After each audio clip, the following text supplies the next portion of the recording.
वनवास के वे दिन केवल कठिनाई के दिन नहीं थे। वे आत्मचिंतन और धधकते संकल्प के दिन भी थे। पांडव घने वन में निवास कर रहे थे, पर उनके मनों में हस्तिनापुर की सभा की वो घटना बार बार कौंध उठती थी जहां द्रौपदी का अपमान हुआ था।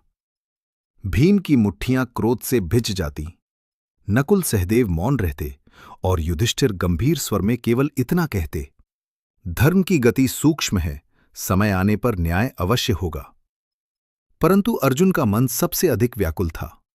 वो जानता था कि आने वाला संघर्ष केवल राजसत्ता का नहीं, बल्कि धर्म और अधर्म का निर्णायक युद्ध होगा।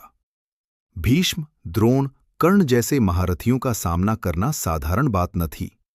उसके भीतर बार बार एक ही प्रश्न उठता, क्या केवल मेरा कौशल और गांडीव इस महान युद्ध के लिए पर्याप्त होगा? उसी समय महर्षि व्यास वन में पधारे। उनका आगमन मानो अंधकार में दीपक प्रज्वलित होने के समान था। उन्होंने पांडवों की दशा देखी और अर्जुन की ओर विशेष दृष्टि डालते हुए कहा, पार्थ, समय का चक्र शीघ्र ही तुम्हें महान रणभूमि में ले जाएगा। वहां केवल पराक्रम पर्याप्त नहीं होगा। दिव्य शक्ति के बिना धर्म की स्थापना कठिन है। यदि तुम महादेव को प्रसन्न कर सको तो वे तुम्हें ऐसा अस्त्र प्रदान करेंगे जो अधर्म का नाश करने में समर्थ होगा। यह वचन अर्जुन के हृदय में गहराई तक उतर गया। उसने विनम्रता से उत्तर दिया, भगवन, यदि शिव कृपा से धर्म की रक्षा संभव है तो मैं तपस्या के लिए तत्पर हूं।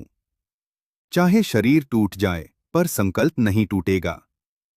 भाइयों से विदा लेते समय वातावरण गंभीर था। भीम ने अर्जुन के कंधे पर हाथ रखकर कहा, भाई, शीघ्र लौटना। तुम्हारे बिना वन भी सूना लगेगा। युधिष्ठिर ने शांत स्वर में आशीर्वाद दिया, स्मरण रखना, तब केवल शक्ति पाने के लिए नहीं, स्वयं को जीतने के लिए भी होता है। इन शब्दों को हृदय में धारण कर अर्जुन हिमालय की ओर चल पड़ा। हिमालय, जहां श्वेत शिखर आकाश को स्पर्श करते हैं, जहां नदियां शुद्ध संगीत की भांति बहती हैं और जहां एकांत आत्मा को स्वयं से मिलाता है, वहीं अर्जुन ने अपना आसन स्थापित किया। प्रारंभ में तप सरल प्रतीत हुआ, पर शीघ्र ही प्रकृति ने उसकी परीक्षा लेनी आरंभ कर दी। शीतल पवन अस्थियों तक को कंपा देती, कभी वर्षा भिगो देती, कभी प्रचंड धूप तपाती। पर अर्जुन अडिग रहा। कभी वह एक पैर पर खड़े होकर जप करता, कभी कई दिनों तक केवल वायु पर निर्भर रहता। उसके होंठों पर निरंतर ओम नमः शिवाय का उच्चारण गूंजता रहता। धीरे धीरे उसका शरीर कृश होने लगा, पर उसकी दृष्टि में अद्भुत तेज आ गया। देवताओं ने उसकी तपस्या देखी। इंद्र ने चिंतित होकर कहा, यदि यह तप पूर्ण हुआ तो अर्जुन अतुलनीय शक्ति का स्वामी बन जाएगा। पर महादेव कैलाश पर स्थित मुस्कुरा रहे थे। उन्होंने पार्वती से कहा, परीक्षा के बिना प्राप्त शक्ति विनाशकारी हो सकती है। अर्जुन में साहस है, पर क्या वह अहंकार से मुक्त है? यह देखना आवश्यक है। समय बीतता गया। अर्जुन की साधना और प्रखर होती गई। वन के पशु भी उसके समीप निर्भय होकर विचरने लगे। ऋषिमुनि उसकी दृढ़ता की प्रशंसा करते, पर उसके भीतर कहीं न कहीं यह भावना भी उठती, मैं पांडवों में श्रेष्ठ धनुर्धर हूं। यदि मुझे दिव्य अस्त्र मिल गया तो मुझे कौन रोक सकेगा? यह सूक्ष्म अहंकार ही आगे चलकर उसकी सबसे बड़ी परीक्षा बनने वाला था। एक दिन जब वन में असामान्य शांति थी, अचानक पृथ्वी कांप उठी। एक विशाल वराह, जिसकी आंखें अंगारों की भांति दहक रही थीं, गर्जना करता हुआ अर्जुन की ओर बढ़ा। अर्जुन ने तुरंत गांडीव उठाया। उसकी भुजाएं स्थिर थीं, दृष्टि लक्ष्य पर केंद्रित। उसने गर्जना की, दुष्ट, तेरे अत्याचार का अंत आज होगा। उसी क्षण उसने तीव्र बाण छोड़ा। पर जैसे ही उसका बाण लक्ष्य की ओर बढ़ा, वन के दूसरी ओर से भी एक सशक्त तीर आकर उसी वराह में धंस गया।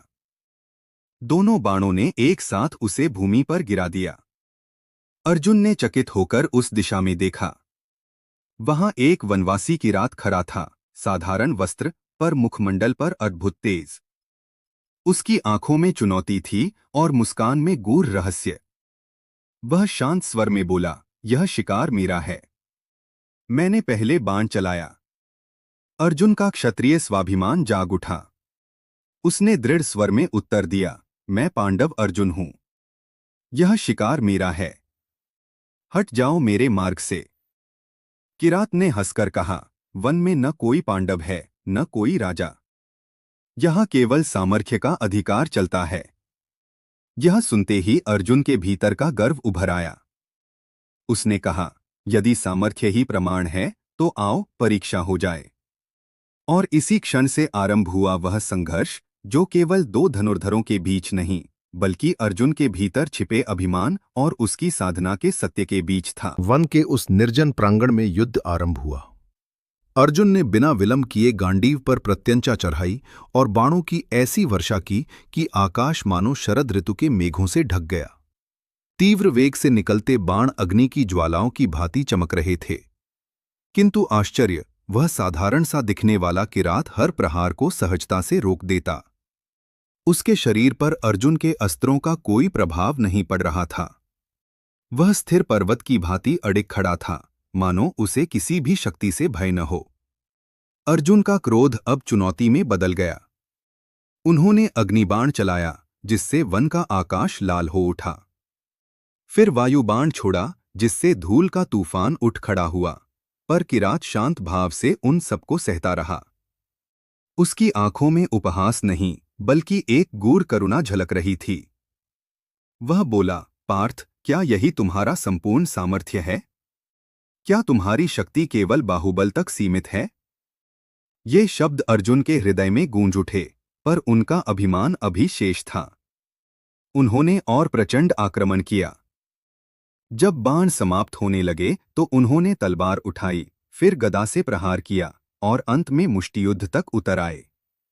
पर प्रत्येक बार वे स्वयं ही पीछे धकेल दिए जाते। उनकी सांसें भारी होने लगीं, भुजाएं शिथिल पड़ गईं और अंततः वे भूमि पर गिर पड़े। उनके भीतर पहली बार यह विचार उठा, यह कौन है जो मेरे समस्त अस्त्रों को निष्फल कर देता है? क्या मेरी तपस्या व्यर्थ थी? या मैं अभी भी अपने गर्व का बंधक हूं? किरात उनके समीप आया और शांत स्वर में बोला, वीरता तुम्हारे भीतर है, पर विजय तभी मिलती है जब मन अहंकार से मुक्त हो। यह सुनते ही अर्जुन के अंतर्मन में एक झटका सा लगा। उन्हें स्मरण हुआ, युधिष्ठिर ने कहा था कि तप केवल शक्ति पाने के लिए नहीं, स्वयं को जीतने के लिए होता है। अब उन्हें अनुभव हुआ कि उनकी सबसे बड़ी बाधा बाहरी शत्रु नहीं, बल्कि भीतर का गर्व है। धीरे धीरे वे उठे। समीप की मिट्टी से एक छोटा सा शिवलिंग निर्मित किया। थके हुए हाथों से पुष्प अर्पित किए और आंखें बंद कर ली। हे महादेव, यदि मैं आपकी कृपा का अधिकारी हूं, तो मेरे भीतर के अहंकार को नष्ट कर दीजिए। मैं आपकी शरण में हूं। वन में गहरा मौन छा गया। पत्तों की सरसराहट थम गई।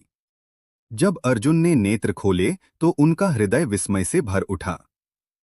जो पुष्प उन्होंने शिवलिंग पर चढ़ाए थे, वे उसी किरात के मस्तक पर शोभित थे। उसी क्षण उन्हें सत्य का बोध हुआ। वे भूमि पर दंडवत गिर पड़े, प्रभु, मैं आपको पहचान न सका। मुझे क्षमा कीजिए। क्षणभर में वह वनवासी तेजस्वी प्रकाश से आलोकित हो उठा। जटाओं से गंगा प्रवाहित, त्रिनेत्र से प्रज्वलित ज्योति, हाथ में त्रिशूल, स्वयं भगवान शंकर प्रकट हुए। आकाश में डमरू की दिव्य ध्वनि गूंज उठी। महादेव ने स्नेहपूर्ण दृष्टि से कहा, पार्थ, यह तुम्हारी परीक्षा थी। तुमने पराक्रम दिखाया, धैर्य दिखाया और अंततः समर्पण भी किया। अब तुम उस शक्ति के योग्य हो जो धर्म की स्थापना में सहायक होगी। तब उन्होंने अपने तेज से पाशुपतास्त्र प्रकट किया, दिव्य प्रकाश से दीप्त, असीम सामर्थ्य से युक्त। उन्होंने गंभीर स्वर में चेतावनी दी, इसका प्रयोग केवल धर्म की रक्षा के लिए करना, अन्यथा इसका प्रभाव समस्त सृष्टि को कंपा देगा। अर्जुन ने सिर झुकाकर प्रणाम किया और दृढ़ संकल्प के साथ कहा, प्रभु, यह अस्त्र केवल अधर्म के विनाश हेतु उठेगा। महादेव ने आशीर्वाद दिया और अंतर्धान हो गए। वन पुनः शांत हो गया, पर अर्जुन अब वही नहीं थे। वे केवल महान धनुर्धर नहीं, बल्कि आत्मविजयी, विनम्र और दिव्य कृपा से संपन्न योद्धा बन चुके थे। और इसी आत्मविजय के साथ वे लौटे उस महान युद्ध की ओर जहां धर्म की स्थापना उनका परम लक्ष्य बनने वाला था। अगर आपको हमारा यह वीडियो पसंद आया हो तो वीडियो को शेयर करें और लाइक करें और हमारे चैनल को सब्सक्राइब करें ताकि आपको ऐसे ही नए नए वीडियो मिलते रहे। हमारे चैनल से जुड़ी नई अपडेट के लिए बेल आइकन को दबाना ना भूलें।